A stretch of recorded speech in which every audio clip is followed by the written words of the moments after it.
Hello everyone and welcome back to Crown Jewels. I'm Matt and we've covered all of Classic Who. Knew who was about to happen, but there was this thing in between because if there wasn't, it wouldn't have that distinction. There were 15 years where the show wasn't on. Surely there had to be something, right? Because we can't just go from the 7th Doctor to the 9th Doctor without someone in between, right? So there weren't that many things that released in the Wilderness Years, and I've not really been considering doing minisodes. So I'll just let you know what I would scrape from the bottom of the barrel to consider. Obviously, there's the TV movie. It's the only regular episode that aired between the end of Survival and the beginning of Rose. I don't think it's the best thing in the Wilderness Years. I like it. I enjoy it. And you can see what my entire views on it are already in my review that I made in 2016, and a more updated review, which I currently stand by, in 2021. I mean, there's dimensions in time. Thought I might as well mention that, because it counts. It's canon. People say it's not canon. Why? Literally, what is your evidence for it not being canon other than, I don't like it? Well, do you know what I don't like? You, for complaining. You're not canon. I'm only counting Doctor Who episodes, so not Search Out Space. Guess there's the webcasts from the early 2000s. They're pretty decent. Shout out to Death Comes to Time in particular. Not Scream of the Shalka. I feel like it's overrated because it just has a different Doctor in it. And people are like, ooh, that's different. The Shalka Doctor's just like a more bland 8th Doctor, not gonna lie. He didn't have the time to develop, so it's a bit unfair to say. Also, if I'm gonna be talking about the 8th Doctor, although Sharda was one of the webcasts and it featured the 8th Doctor, but I mean, I've already talked about Sharda. A better version of Sharda at that. And let's just bring up Night of the Doctor. I like it. Nothing else to say, but there is one thing that I haven't brought up yet, and that is The Curse of Fatal Death, made for Comic Relief in 1999. Starring Rowan Atkinson as the Doctor, Richard E. Grant as the Doctor, Jim Broadbent as the Doctor, Hugh Grant as the Doctor, Joanna Lumley as the Doctor, with Julius Wahala as Emma, and Jonathan Pryce as the Master.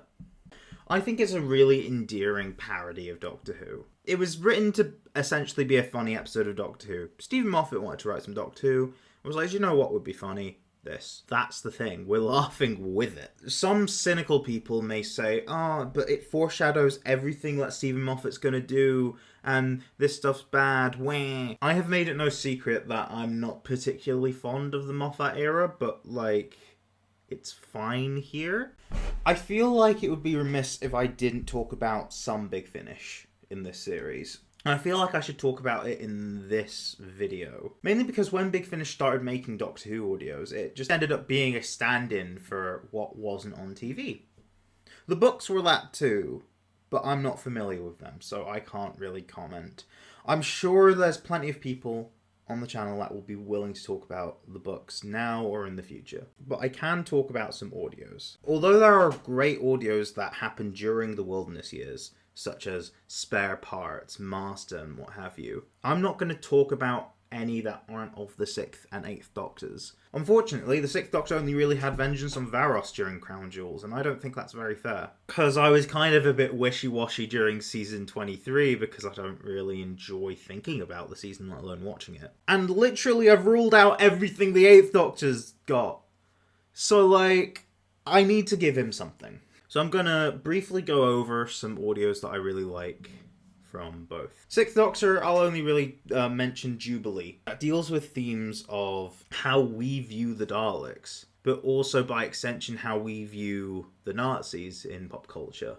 And that means reducing these grand threats down to the butt of a joke, which is an interesting route to go down. By the way, all of these audios I'm going to be talking about today are written by Robert Sherman. And funnily enough, in the next video in the series, I'm going to be talking about a Robert Sherman script again. There are plenty of great audios that aren't written by Robert Sherman. These ones just happen to be my favourites. I think one of the greatest things about the audios is Evelyn Smythe, companion of the 6th Doctor, and she's easily the best one he's ever had in any form of media. If you're a Big Finish connoisseur, I don't really need to talk about Evelyn. You know her. I know her. She's amazing.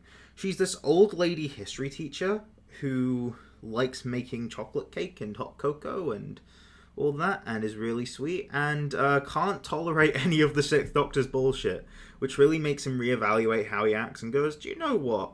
I should be less harsh. Because the Sixth Doctor does have a golden centre, he's just covered with shit. Which was the idea, and I do think they did it well, but they didn't have enough time to peel back those layers.